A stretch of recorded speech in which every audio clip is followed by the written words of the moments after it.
la convivialité et l'esprit de consensus que nous venons d'instaurer à l'occasion de l'adoption du règlement intérieur de l'institution et de la désignation de son bureau nous honore tous.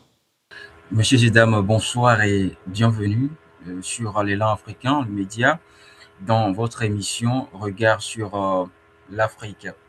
7 juin, 7 août, cela fait 55 jours déjà que personne ne sait vraiment qui gouverne le Cameroun. Et puis, depuis le 30 juillet, le Bénin a un Sénat dont beaucoup se demandent à quoi il sert vraiment. Alors, ce soir, il s'agit de deux pays et deux questions qui concernent le pouvoir. Pour en parler, je suis avec le confrère Anissé, avec qui nous allons ensemble discuter de ce sujet décortiqué. Et vous également, vous pouvez nous faire part de vos avis en commentaire. Alors, chers confrères, merci de nous rejoindre dans cette émission. Bonsoir. Bonsoir Prudence. Merci encore une fois d'avoir préparé cette émission à laquelle vous m'aviez convié. J'espère également, comme vous le disiez, que ceux qui nous suivent pourront nous donner leurs conseils et partager notre avis ou nous contredire. C'est aussi bien dans le débat.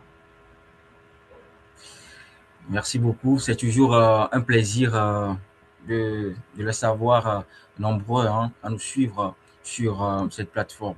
Alors, continuez de nous soutenir avec des pouces, liker, partager, ça nous renforce et ça permet également un bon référencement. Alors, nous allons commencer par Yaoundé.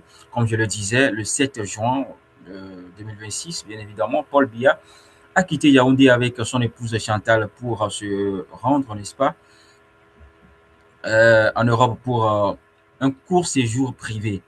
C'est qu'en 5 jours plus tard, le chef de l'État de 93 ans n'a toujours pas regagné le Cameroun. Aucune apparition publique n'a été signalée depuis son départ. Sa présence à Genève est rapportée par plusieurs médias camerounais sans confirmation ni démenti du palais d'étudie. Le gouvernement ne parle pas d'une seule voix. Un haut responsable affirme que Biya est en très bonne santé et travaille depuis la Suisse. Un ministre du même camp parle de congés annuels et cite euh, une disposition lui permettant de s'absenter jusqu'à 80 jours. Le porte-parole du gouvernement maintient la formule initiale séjour privé. Eh bien, trois versions, aucun document officiel, aucun transfert de pouvoir annoncé. Le vide institutionnel est réel. La révision constitutionnelle du 14 avril 2026 a réintroduit le poste de vice-président, supprimé depuis des décennies, mais nul n'a encore été nommé à ce poste.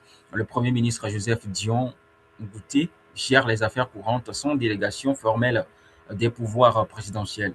Ce temps, la constitution camerounaise prévoit cette délégation uniquement si le président l'a expressément accordé, ce qu'il n'a pas fait. Le pays n'a pas tenu de conseil de ministres depuis 6 ans. Même un sommet CEEAC, CEMAC, prévu à Yaoundé, avait déjà dû être reporté s'inédit en 2025, faute de disponibilité du chef de l'État. Pendant ce temps, l'opposition parle d'un pays gouverné en, en pilote automatique. L'UDC, parti de Tomaino Ndam Njoya, a publié un communiqué appelant à sécuriser la continuité de l'État en prenant soin de ne pas spéculer sur la situation personnelle du chef de l'État. Pendant ce temps, au Parlement, la question de l'utilité de la Chambre dans ce vide de décision commence à être posée à demi-mot. Le décor étant ainsi planté, nous parlons pour aller dans le vif du sujet, nous l'avons dit, c'est qu'en 5 jours d'absence, trois versions officielles contradictoires, aucun transfert de pouvoir. Alors, chers confrères, concrètement, nous sommes en droit de nous demander qui gouverne le Cameroun en ce moment. En tout cas, nous ne sommes pas les seuls. Comme vous le dites, cela fait 2 mois révolus, parce que nous sommes le 7 maintenant, nous sommes le 7 août. Oui. Le président du Cameroun a quitté son pays le 7 juin. Comme vous l'avez dit, il était en compagnie de son épouse Chantal Biya. Et donc, cela fait exactement 2 mois qu'il est parti. Et il y a eu un débat politique qui s'est ouvert, bien entendu, de façon légitime au Cameroun. Et les gens évoquent la vacance du pouvoir et demandent au Conseil constitutionnel de déclarer, bien sûr, que le pouvoir est vacant. Ce que demande le gouvernement, vous l'avez dit également. Mais qui gouverne le pays, c'est là la question essentielle. C'est que, bien sûr, selon le gouvernement, le président travaille. Ça veut dire il est à la tâche. Mhm. Le fait qu'il est à l'extérieur du pays ne l'empêche pas de travailler. Et vous l'avez vu d'ailleurs dernièrement, il a promu certains officiers de l'armée, de colonel en général ou général, d'autres grades également, pour montrer effectivement qu'il travaille. Mais cela ne dupe personne, puisque on sait que ce n'est pas lui qui procède à ces nominations. Les Camerounais se posent des questions. Et nous le savons, ils ne sont pas autorisés à discuter de la santé du chef de l'État. C'est passible d'une amende ou d'une peine de prison quand vous discutez de la santé du chef de l'État. Mais selon certaines indiscrétions, le président est à l'extérieur du pays pour des raisons de santé, puisqu'on a dit qu'il subirait des soins dans une clinique privée à Genève, en Suisse. Bien sûr, les Camerounais de l'intérieur ne le diront pas, puisque bien sûr, cela est un délit. Mais tout le monde sait que le président, même s'il est sorti de cette clinique dont on a parlé, immédiatement après son arrivée en Suisse, mais tout le monde sait que même s'il sort de cette clinique, il n'est pas en capacité de gouverner le pays. Déjà, quand on a présenté encore sa candidature aux élections de l'année dernière, beaucoup doutaient de sa capacité de gérer les affaires du pays. Oui. On a demandé pourquoi son entourage a tenu à ce qu'il soit encore candidat alors que tout le monde voit qu'il est fatigué. Et personne ne va le blâmer pour ça. Il est fatigué à son âge, à 93 ans. Tout le monde, bien sûr, connaît une certaine fatigue et des soucis de santé qui ne manquent pas. Donc, on peut dire que le président Paul Biya, qu'il soit en clinique ou pas, on sait que maintenant, il n'a pas toutes ses facultés physiques et mentales pour diriger un pays comme le Cameroun. D'où la question que vous me posez, qui dirige le pays maintenant? Il y a déjà ce volet juridique que vous avez aussi évoqué, puisque il y a 3 mois, le Cameroun a révisé sa constitution pour introduire le poste de vice-président. Et donc, en cas de vacance de pouvoir, c'est le vice-président normalement qui doit prendre le relais. Ça veut dire remplacer le président en cas d'empêchement. Avant, c'était le président du Conseil constitutionnel. Alors, qui, entre le président du Conseil constitutionnel et le vice-président qui n'est pas encore nommé, qui doit remplacer le président? On ne va pas revenir à l'ancien texte, puisque, bien entendu, on a révisé la Constitution, c'est déjà promulgué, et donc, ce n'est pas le président du Conseil constitutionnel qui doit assurer l'intérim. Donc, c'est absolument le vice-président. Et le vice-président n'est pas encore nommé. Pourquoi il n'est pas encore nommé? Mais c'est ça la question à 100 000 euros. C'est une question que tout le monde se pose. Pourquoi il n'est pas encore nommé? Selon certaines informations, il y aurait une sorte de querelle entre différentes factions du clan Paul Biya, qui doit assurer l'intérim. Autrement dit, qui doit prendre les rênes du pays, puisque même si officiellement il n'est pas encore empêché, il n'est pas décédé, mais on sait que bien sûr, il doit y avoir quelqu'un qui gère le pays de façon efficace. Certaines personnes disent que même actuellement, la personne qui dirige le pays est son épouse, Chantal Biya. Oui. C'est elle qui procéderait à la plupart des nominations officielles au nom de son mari. Mais bien sûr, il y a d'autres personnes qui disent qu'il doit y avoir un vice-président pour que maintenant il fasse les choses de façon officielle. Parce que Madame Biya procède à des nominations alors qu'elle n'en a pas le droit. Constitutionnellement parlant, elle n'a pas le droit de procéder à des nominations. D'où l'intérêt d'avoir un vice-président à qui le président déléguerait certains pouvoirs, d'ailleurs la totalité des pouvoirs, puisque lui, il n'est plus capable de diriger le pays. Donc, il y aurait un vice-président qui doit normalement diriger le pays à la place du président fatigué et malade. D'ailleurs, à cause de son âge. Il y a un nom qui revient, d'après des informations provenant du Cameroun, c'est le fils du président qui s'appelle Franck Biya.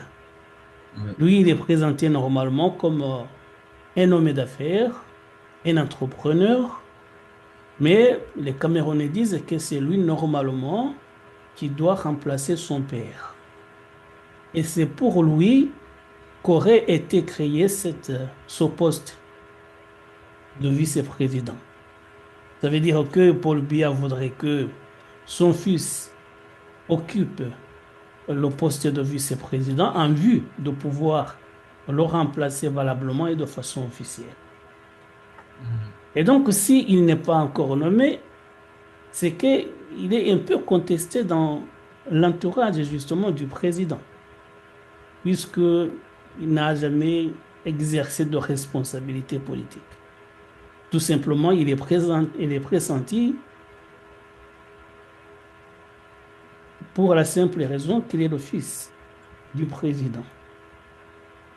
Sachant maintenant que le fils Franck Biya n'est pas le fils de Chantal Biya.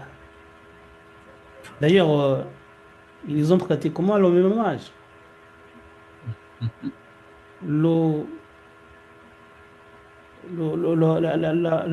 La première dame est âgée de 55 ans, le fils est âgé de 54 ans, donc à peu près le même âge. Et donc, ce serait le fait qu'il n'est pas le fils de madame et qu'il y aurait certaines personnes qui contestent sa nomination. Vous voyez, ce sont des histoires de famille.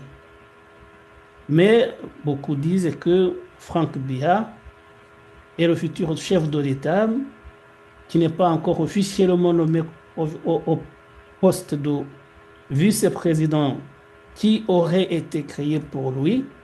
Et donc, il faudrait tout simplement des arrangements au sein du clan Biya pour que cette nomination puisse intervenir le plus rapidement possible afin que maintenant le pays puisse être dirigé. Est-ce que ceux qui le contestent vont finalement céder ou il y aura peut-être de la fermeté de la part des fidèles et du président? On le verra dans les tout prochains jours, mais jusqu'à présent, il y a des personnes au sein du clan Paul Biya qui dirigent le pays à sa place, et puisqu'il n'a plus les capacités de le faire, mais la nomination au poste de vice-président, normalement, qui doit exercer des responsabilités en cas de vacances et de pouvoir, devrait revenir au fils du chef de l'État. Normalement, c'est à lui que devait revenir voilà, cette nomination, bien sûr, pour ce voilà, de vice-président. Et si jamais Chantal Biya fait partir des contestataires, ça va être très difficile, d'autant plus que c'est entre griffes, elle qui gère le pays derrière, sinon l'absence de son mari, sinon derrière son mari. Toutefois, la question qu'on peut également se poser, c'est pour le moment, le poste de vice-président est vacant. Et nous savons tous que c'est le Premier ministre qui assure la gestion quotidienne des ministères. Pendant ce temps, est-ce que le Premier ministre Dion, peut-il prendre des décisions engageant l'État, c'est-à-dire signer des décrets, nommer des hauts fonctionnaires, déclencher des opérations militaires sans délégation express du président? Est-ce possible? Bon, officiellement, le président est toujours en capacité de le faire. Ça Hmm. veut dire qu'il y avait de telles décisions qui devraient être prises. C'est l'entourage même officieux du président qui le ferait au nom du chef de l'État. Oui. Ça veut dire si on doit engager l'armée à l'étranger ou s'il y a d'autres questions qui demandent vraiment l'intervention du président de la République, son entourage, disons Madame Biya, Chantal Biya, le ferait et puis on verra la signature du chef de l'État alors que peut-être il est mourant. Mais dans tous les cas, Ouais. pour le gouvernement, de façon officielle, c'est vous qui parliez tout à l'heure de la communication du gouvernement de la part du ministre de la Communication qui disait que le président est à la tâche et qu'il n'y a pas de vacances de pouvoir. Et Oui. donc, le président va présider, bien sûr, il y a d'autres personnes qui prennent des décisions à sa place, mais bien sûr, qui vont lui être attribuées. Alors, le gouvernement dit qu'il travaille depuis la Suisse, que Paul Biya travaille depuis la Suisse. Mais il n'a pas tenu de conseil de ministre depuis 6 ans, hein, et aucune activité officielle n'a été signalée. Dans ce cas, qu'est-ce qu'on entend par gouverner à distance dans ces conditions-là? Quand on dit qu'il travaille concrètement, d'abord, est-ce qu'on peut pas, on peut tenir un conseil de ministres déjà à distance? Est-ce possible? Et si oui, pourquoi est-ce que cela ne s'est pas fait hein, depuis déjà 6 ans? Hein? Justement, c'est le genre de déclaration qui ne convient personne, puisque Mhm. si le président n'a pas participé à un conseil de ministres depuis 6 ans, c'est que il n'est pas là, il est absent. Même Ouais. quand il est à Yaoundé, il est absent, il ne peut pas gouverner le pays. C'est ce que nous disions. Mhm. Et d'ailleurs, les Camerounais disent que si Paul Biya rencontrait la moitié de ses ministres, il ne les connaîtrait pas. Ouais. Il ne connaît pas au moins la moitié de ses ministres, des membres de son gouvernement, puisqu'il ne les a jamais vus. Même de nom, c'est son entourage justement qui procède à des nominations. On dit tel est ministre de l'Information, tel est ministre de l'Intérieur, mais lui ne connaît personne. Il est absent, il n'est pas là. Malheureusement. Mhm. L'UDC a demandé à ce qu'on sécurise la continuité de l'État sans vouloir spéculer sur la santé du président. C'est une formule prudente, hein. Acceptons-le, sinon prenons-le ainsi. Mais en réalité, n'est-ce pas la question de la santé de Biya qui est au cœur de tout? Donc, c'est Et, justement et, ça. et, et, et si, et Mhm. si c'était une question de santé concrètement, la personne peut être certes présente, mais euh, n'est pas en état de gouverner, n'est pas en état de toutes ses capacités de gouverner. N'y aurait-il pas un moyen voilà, de le remplacer ou de prendre des décisions concrètes à sa place ou peut-être réorganiser, n'est-ce pas, euh, toute autre élection pour pouvoir placer un président à la tête du pays? N'est-ce pas possible? Selon vous, bien évidemment. Bon, la dernière fois que j'évoquais ce sujet du président Paul Biya, je comparais la situation à celle du président algérien Abdelaziz Bouteflika, Oui. qui, à son époque, était dans un fauteuil, ne pouvait même pas marcher. On Oui. voyait que même moralement, intellectuellement, ça n'allait plus. Il allait la tête baissée. Mais son entourage continuait à présenter sa candidature aux élections présidentielles. On savait bien que ce n'était pas lui qui dirigeait le pays. Mais Oui. bien entendu, il y a d'autres personnes qui le faisaient à sa place. Mm. Donc, tant que Paul Biya continuera à respirer, son entourage va continuer à agir à sa place, à son nom. C'est ce qui se passe. C'est justement le Mm. cas du président algérien Abdelaziz Bouteflika. Puisque Mais Paul, la différence entre Bouteflika et Biya, c'est que Bouteflika, lui, se faisait voir de temps en temps, par moment. On sait quand même qu'il est vivant et qu'il est en fauteuil roulant. Mais bon, pour Paul Biya, on ne sait pas s'il est en fauteuil roulant, s'il est alité ou, disons-le, s'il il peut être respire alité, encore. mais de toutes les façons, il y a 2 mois, puisque j'ai entendu dans ce que vous disiez dans votre introduction que le porte-parole du gouvernement a parlé de 90 jours d'absence Oui. autorisée par les textes de loi. Donc, ça veut Mm. dire qu'il nous reste 30 jours pour voir si Paul Biya va réapparaître en public. Je pense que s'il est encore là, euh, les gens vont s'arranger pour qu'il réapparaisse, pour qu'il se montre. Mais même si c'est comme, vous voyez, le pape Jean-Paul II également, qui avait de tels problèmes, se montrait dans son balcon et faisait un geste de la main et puis retournait à se coucher. S'il Mm. est Ouais. alité et qu'il peut se lever, ne fût-ce que quelques instants, je pense que si euh, ce délai de 30 jours va s'écouler, il y aura des gens qui vont le réveiller, qui vont le présenter au public, même de façon frauduleuse, et ça peut arriver, pour Mm. convaincre l'opinion que le président est toujours là et qu'il travaille de façon sérieuse. Et donc, c'est de la santé du chef de l'État dont il s'agit justement. Euh, mais je pense bien sûr que c'est surtout la soif du pouvoir. Il y a des gens qui sont là, qui ont des privilèges justement liés à l'exercice du pouvoir et qui ne veulent pas perdre.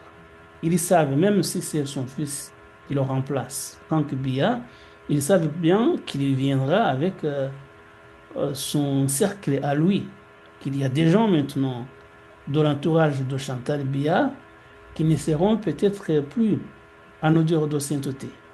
C'est pour cela que les gens s'accrochent au pouvoir en faisant tout justement pour dire que le président est là. Ce sont eux d'ailleurs qui ont présenté sa candidature l'année dernière.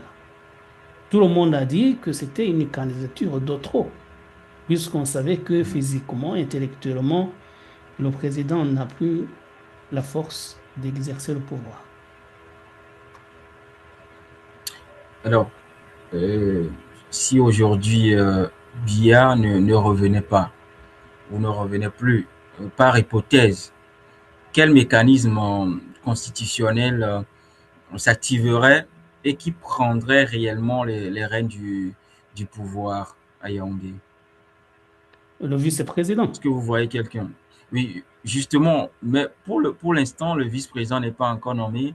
Est-ce que vous voyez Mhm. quelqu'un? Est-ce que ce serait peut-être le président de l'Assemblée nationale, le Premier ministre, ou bien il y aurait quelqu'un qui prendrait le pouvoir en attendant de Non, réorganiser non, d'autres élections? Oui.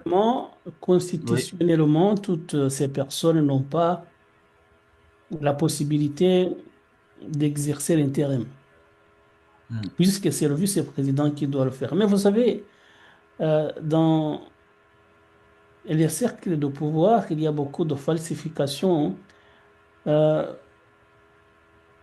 si le président, disons, je ne le souhaite pas, décède aujourd'hui, nous sommes le 7. Il est facile de déclarer qu'il est mort le 10. Ça fait 3 jours de différence. Et au cours de ces Oui. 3 jours, on va s'arranger pour nommer un vice-président,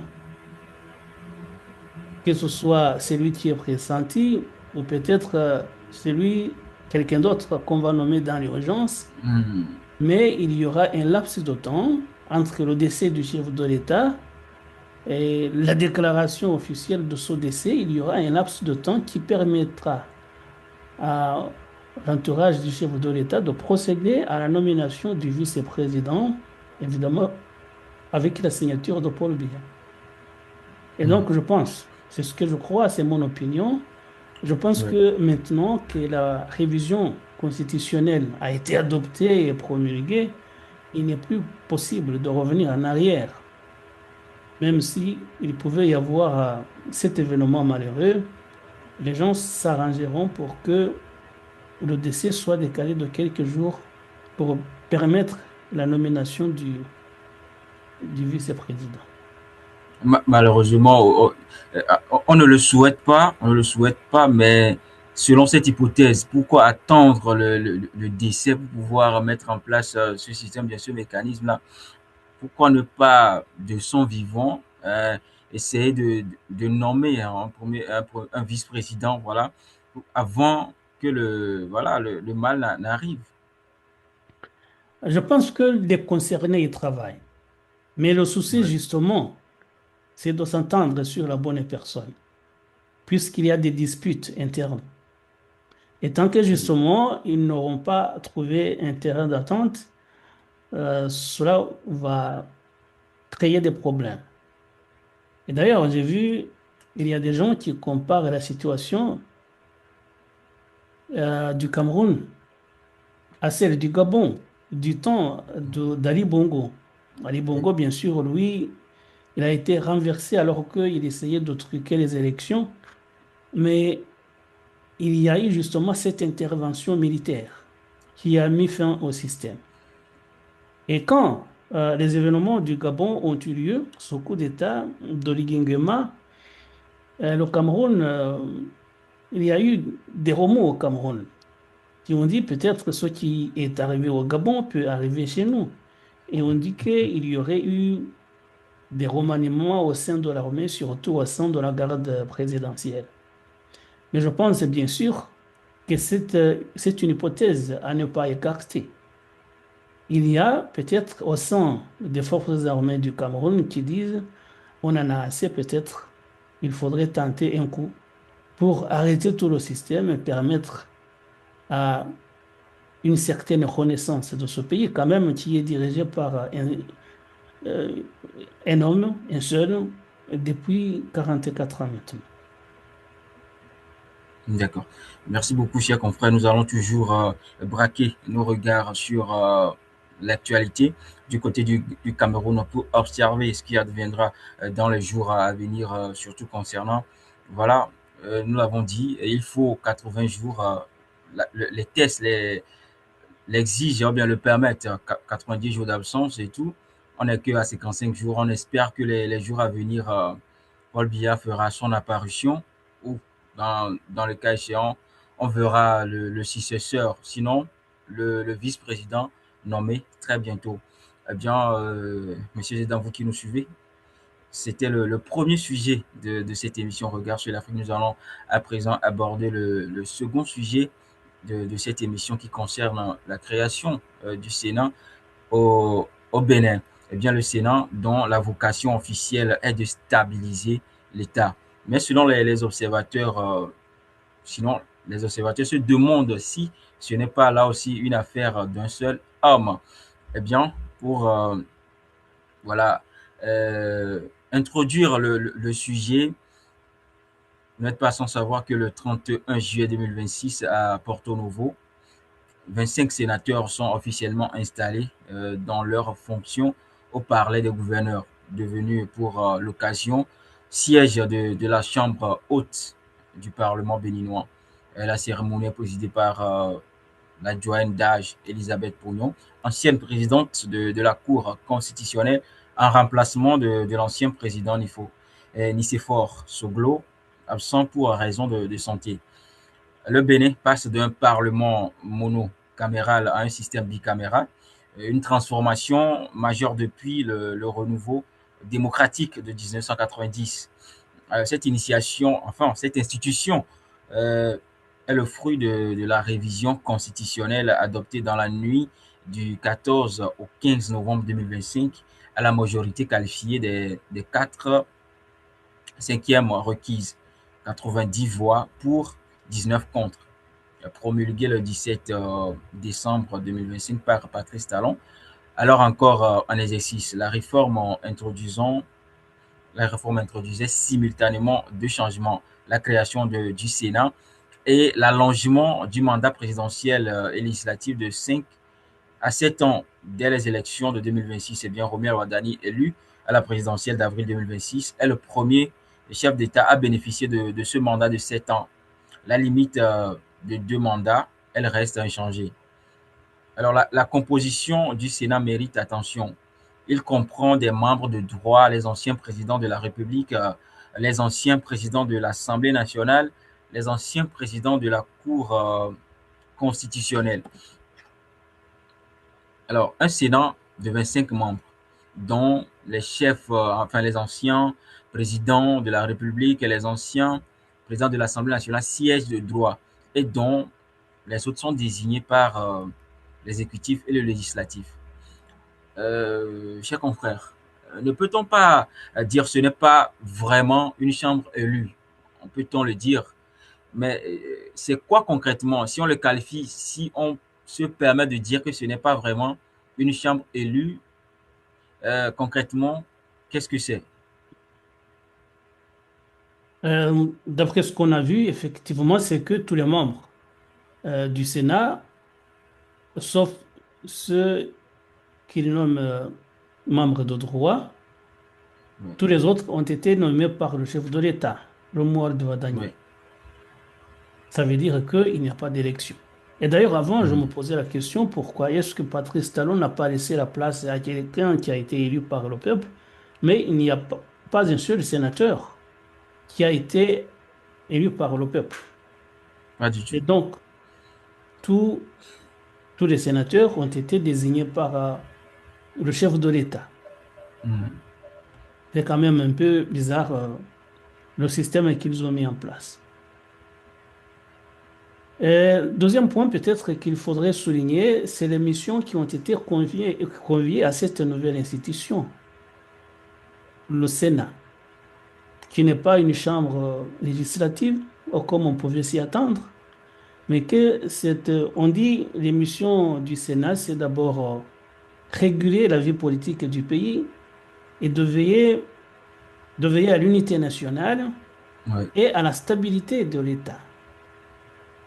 Ce sont des missions quand même qui sont des missions, bien entendu, à saluer,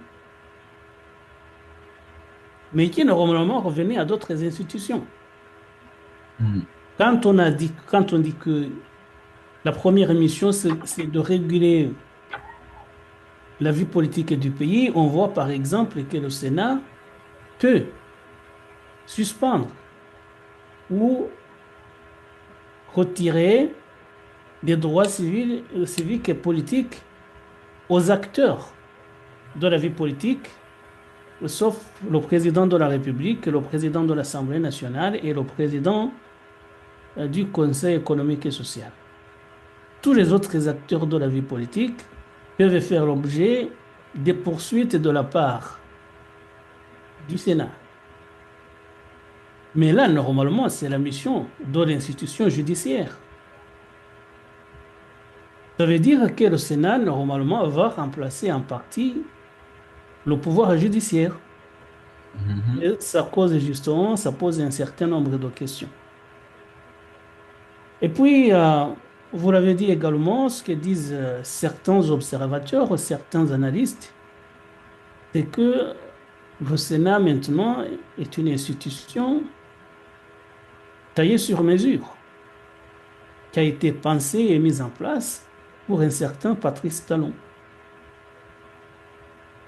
Les gens avaient félicité, avaient salué le geste posé par Patrice Talon. Ils l'avaient félicité pour avoir accepté de respecter la limitation de ces 2 mandats constitutionnels et d'avoir laissé la place à quelqu'un d'autre. C'était très positif et tout le monde s'en est félicité, en comparant bien sûr ce qui se passait dans les pays voisins comme la Côte d'Ivoire et ailleurs, où au terme de ces 2 mandats, le président s'autorise à faire modifier la Constitution. Oui. Donc on l'avait félicité pour cela. Et je pense qu'il est toujours à féliciter pour ce qu'il a fait, pour avoir accepté de céder la place à quelqu'un d'autre. Mais ce qu'on constate maintenant, c'est qu'en réalité, c'est un faux départ. Il n'est pas du tout parti. Il est là, président du Sénat. D'ailleurs, il n'a pas eu l'humilité de laisser le poste de président à quelqu'un d'autre. C'est lui-même qui va présider aux destinées de cette nouvelle institution. Oui.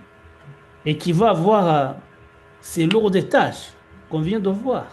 Réguler la vie politique, stabiliser l'État, veiller à l'unité nationale et à la stabilité de l'État.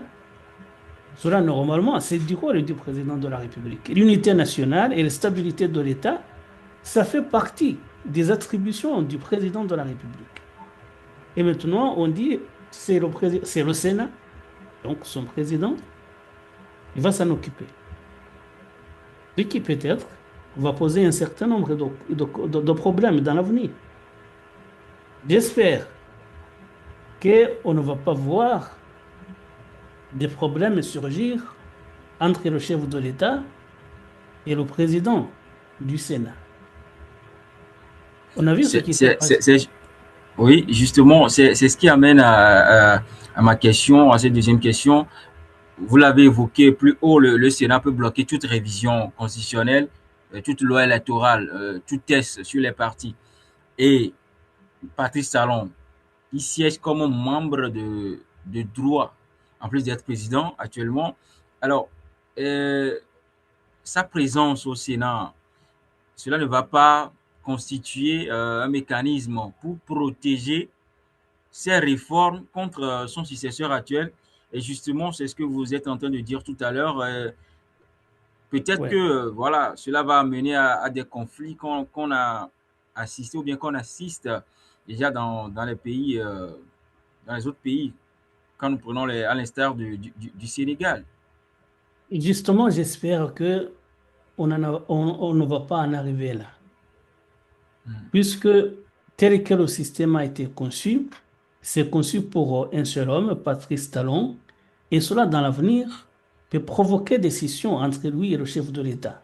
Puisque d'abord, on a attribué certaines missions au Sénat alors que ça revenait au président de la République. Oui, il y a justement cette possibilité de blocage qui a été offerte au Sénat, donc au président du Sénat. Et humainement parlant, vous savez que normalement, si le président de la République a été élu, c'était d'abord une proposition de Patrice Talon. Justement. Romuald Ouadani était son ministre de l'économie. Il l'a désigné comme candidat du parti au poste de président de la République et il a été élu. Et je pense que dans le fort intérieur de Patrice Talon, il dit le chef de l'État m'est redevable. C'est moi qui l'ai désigné. S'il a été élu, c'est grâce à moi. Un peu comme ce qui se passe au Sénégal. Oui. Est-ce que vous savez que Ousmane Sonko oublie de dire que le président Bassirou Diomaye Faye était candidat du parti? Il dit c'est moi, Ousmane Sonko, qui l'ai désigné comme candidat à l'élection présidentielle. Là, bien sûr, également, la faiblesse humaine fait que malheureusement ça peut arriver. S'il y a un certain accrochage entre les deux hommes, Patrice Talon dira hey, bonhomme, n'oublie pas que tu es là grâce à moi. C'est moi qui t'ai désigné comme candidat et sans moi, qu'il n'aurait jamais été élu. Malheureusement, ça risque d'arriver. J'espère qu'on n'arrivera pas jusque-là, mais c'est des possibilités. Il y a une grande probabilité que cela arrive. Et c'est malheureux justement puisque on a confié au Sénat du Bénin de lourdes missions qui malheureusement revenaient à d'autres institutions comme l'institution judiciaire ou comme l'exécutif. Oui, vous l'avez si bien dit, Romuald Wadani a été choisi, ou si vous voulez, désigné par Patrice Talon.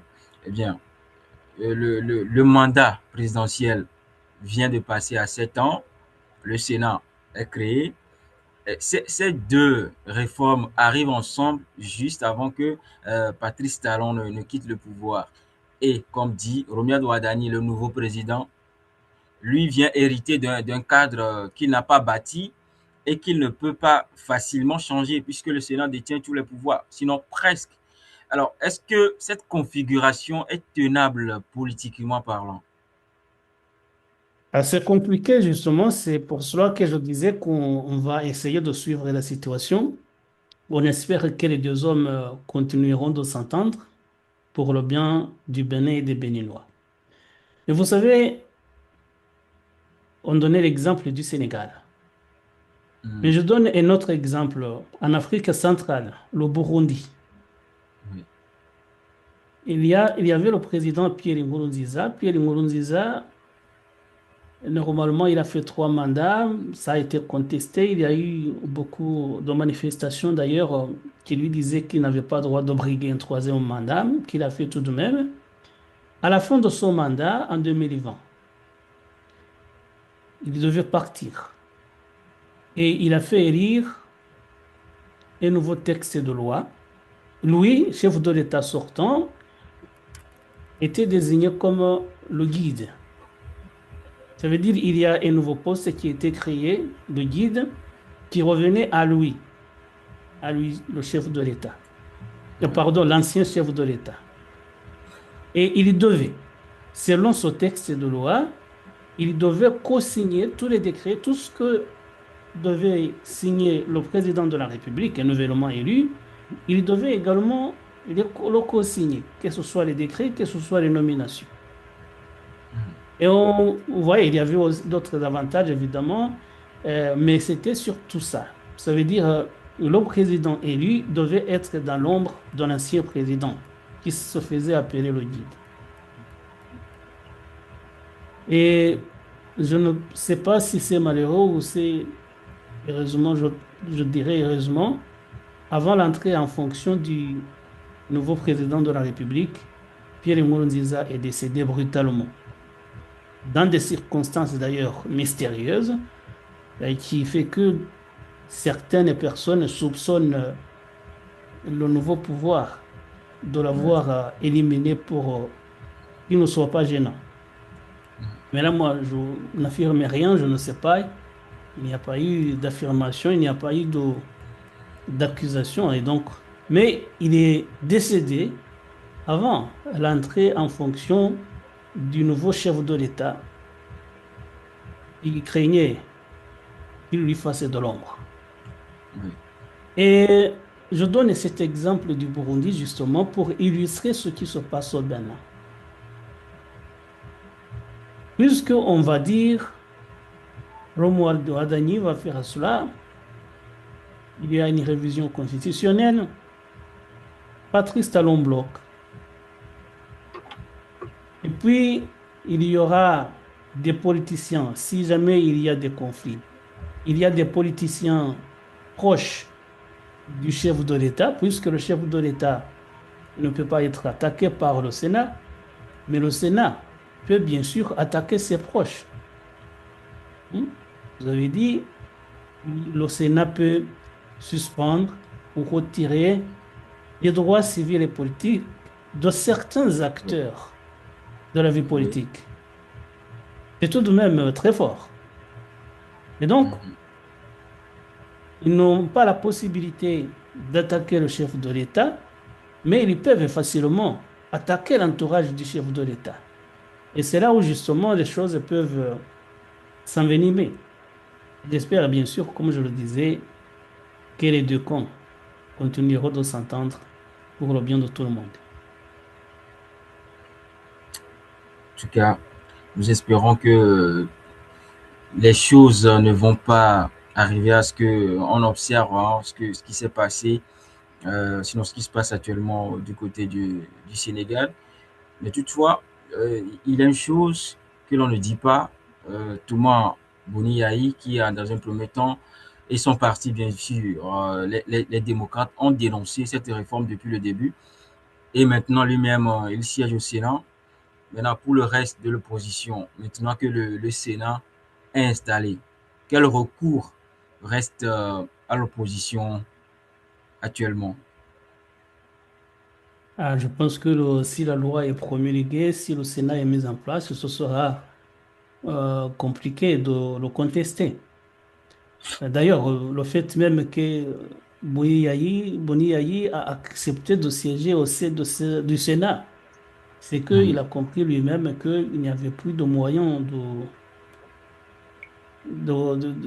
d'appel, que les choses étaient mises en place de façon plus ou moins définitive.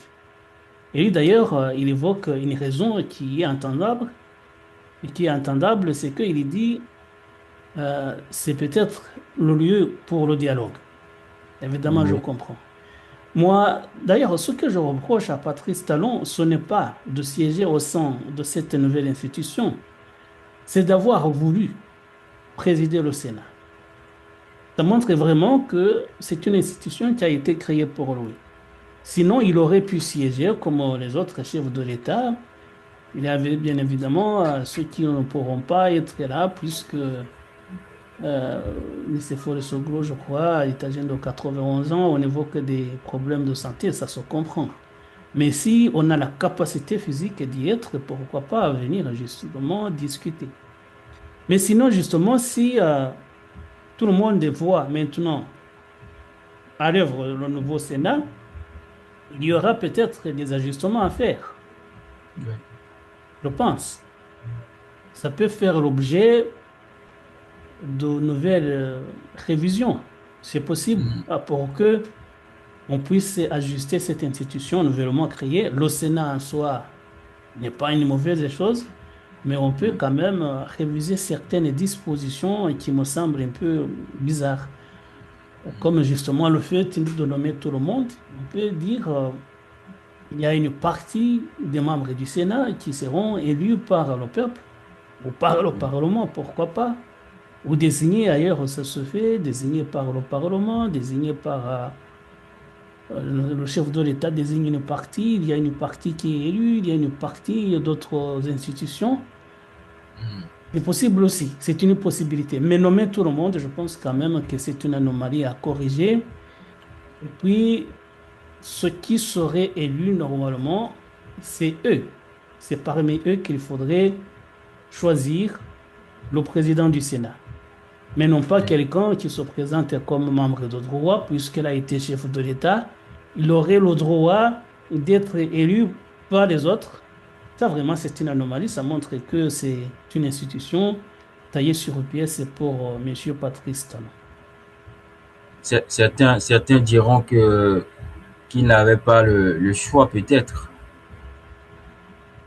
Je pense que ça va constituer une tare dans son parcours politique, qui était d'ailleurs positif jusqu'à présent. Il était chef de l'État, il a fait des réformes, même si sur le plan diplomatique, peut-être il a été en conflit avec les voisins, il a été accusé d'être un pion de l'Occident, tout cela on le sait, mais au moins sur le plan interne, il a fait quand même des réformes qui sont saluées par tout le monde. Et là, justement, il était parti sur une bonne note. Et maintenant, il revient peut-être pour perturber le bon fonctionnement des institutions et de leurs nouveaux dirigeants. Ça, justement, c'est que je dis, ça peut constituer une tare dans son Oui. parcours politique et c'est malheureux qu'il salisse une page qui était plutôt un peu blanche. Malheureusement ou heureusement, selon la position de tout un chacun. Eh bien, le Bénin est très souvent cité hein, comme un modèle de démocratie en Afrique de l'Ouest, surtout depuis le renouveau de 1990, la conférence nationale, les alternances et tout. Alors, est-ce que la création de ce Sénat, selon tout ce que vous venez de dire, renforce ce modèle de démocratie ou bien l'abîme complètement? Vous avez dit vous-même que l'opposition a contesté fortement la création du Sénat. Mais ce Oui, bon, n'était peut-être... malheureusement, c'est aussi ça le problème de nos oppositions en Afrique. Ils sont toujours dans les contestations, que ça soit bon ou pas, ils sont toujours dans les contestations, malheureusement. Oui, c'est en partie vrai, mais je pense que pour ce cas d'espèce, ce Ouais. n'était peut-être pas la création du Sénat en tant que tel qu'il contestait, mais plutôt dans la forme annoncée. Ce que nous avons, nous aussi, essayé de montrer que il y a tout de même des anomalies patentes. Et donc, si il contestait, c'est peut-être qu'il y avait des choses à corriger. Et donc, je dis, on verra, comme vous le disiez, le Bénin a, depuis les années 90, avec les conférences nationales du temps de Mathieu Kérékou, et le Bénin a tout de même démontré au monde entier que c'est un pays qui savait dialoguer.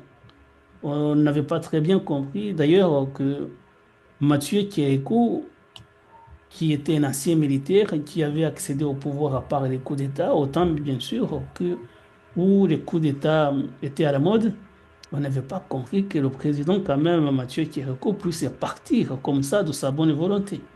Mais il l'a fait.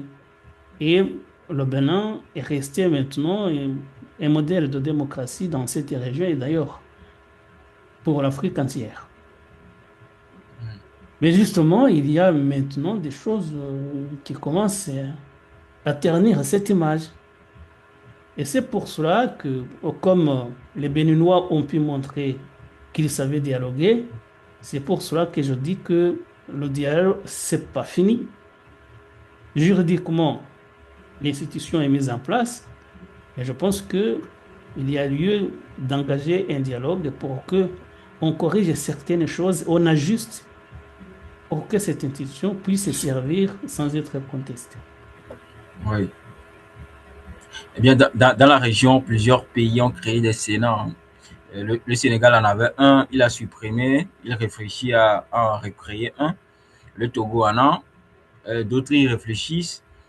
Est-ce qu'une chambre haute est vraiment utile dans des pays à revenus faibles et à ressources, disons, institutionnelles limitées? Ou est-ce un luxe politique qui coûte cher pour peu de résultats concrets? Parce que quand on en dise créer un Sénat, ça coûte. Ouais, oui. Et surtout quand, comme au Bénin, justement, c'est une institution qui est composée des membres désignés, Oui, nommés par le chef de l'État. Ça veut dire, ou bien il y a une assemblée générale, une assemblée nationale, ce qui est maintenant la Chambre basse, oui. qui est composée des membres élus par le peuple au suffrage universel. Normalement, c'est ceux-là qui ont le véritable mandat populaire. C'est eux qui Mhm. font la loi au nom du peuple. Mais si vous mettez la Chambre haute, justement, qui théoriquement devrait essayer d'équilibrer justement les lois qui ont été votées par l'Assemblée nationale et que le Sénat justement est composé des gens qui ont été désignés, ça veut dire ça ne va pas. Si vous voulez contester des lois qui ont été votées par des gens élus par le peuple, faire contester justement leur suffrage par des gens qui ont été désignés, ça n'ira pas. Ça veut dire, quand par exemple, disons que le parti au pouvoir n'a pas la majorité au sein du Parlement, de la Chambre basse. et que les lois votées maintenant sont contestées par des gens qui sont désignés par le président, ça veut dire que ce serait antidémocratique. Oui. Ce serait antidémocratique. Et donc, je pense, comme vous dites, ou bien il y a une assemblée générale, une assemblée nationale qui a été élue, qui fait son travail législatif, ça peut suffire. Ou bien vous dites, il y a un Sénat, moi je ne vois pas à quoi sert le Sénat. Même dans les pays développés, je ne vois vraiment pas à quoi sert le Sénat. C'est un peu le luxe, comme vous disiez. Parce qu'on n'a pas besoin d'équilibrer les pouvoirs législatifs, puisque les législateurs sont élus au suffrage universel par le peuple. Oui. Donc, ils agissent au nom du peuple. Vous n'avez pas besoin d'un autre organe pour venir mettre, fouiller le nez dans ce qui a été fait. Pour moi, On nous parlera de la démocratie, que c'est la démocratie qui demande cela. la démocratie ne demande pas forcément le Sénat. Hmm. Pourquoi est-ce qu'on doit avoir deux chambres? Puisque des gens qui font les lois, les membres de l'Assemblée nationale, déjà, ils sont regroupés au sein des commissions. Oui. Le plus gros du travail parlementaire est fait au sein des commissions avant des séances plénières. Donc, il y a du travail, il y a le volet technique, il y a des discussions, des débats qui ont été engagés, des enquêtes qui ont été menées par les commissions. Et je pense que tout ce travail qui est fait, s'il y a des gens qui travaillent bien, ça veut dire normalement, ils vous sortent des textes et lois qui sont bien faits. Vous n'avez pas besoin d'autres organes pour venir vous dire, on va déplacer cette virgule pour la mettre là, tout Oui. ça. Ou bien des gens qui sont tout simplement au service de certains lobbyistes. Ça se voit également. Et donc, pour moi, même dans les pays européens, j'ai jamais compris pourquoi l'existence du Sénat, mais encore moins en Afrique. Encore moins en Afrique, on voit, surtout qu'on sait que dans les pays qui ne connaissent pas beaucoup de démocratie, s'il y a des directives qui sont venues d'une seule personne, souvent le chef de l'État, que ce soit une chambre, que ce soit deux chambres, ce sera la même chose. Il vous dictera les lois que vous devez voter. Et donc, autant garder une seule chambre, l'Assemblée nationale, je pense que ça peut suffire. En tout cas, on espère que les jours à venir, l'actualité nous permettra, sinon nous donnera raison concernant la création de ce Sénat et surtout la mise en place des membres de ce Sénat. D'autres nous diront que c'est peut-être pour récompenser peut-être le travail de ces hommes et femmes qui ont servi le pays. Quand nous prenons le cas du Bénin, parce que ce n'est que des anciens présidents de la République, des anciens présidents de l'Assemblée nationale et tout ce qui va avec. En tout cas, d'ici là, nous espérons que voilà, ce sera véritablement, la Chambre jouerait véritablement le rôle de la démocratie et permettra l'avancement du pays, du Bénin, bien évidemment. Alors, merci beaucoup, chers confrères. Vu ces deux sujets en guise de conclusion, sinon en guise de mot de la fin, ce serait quoi?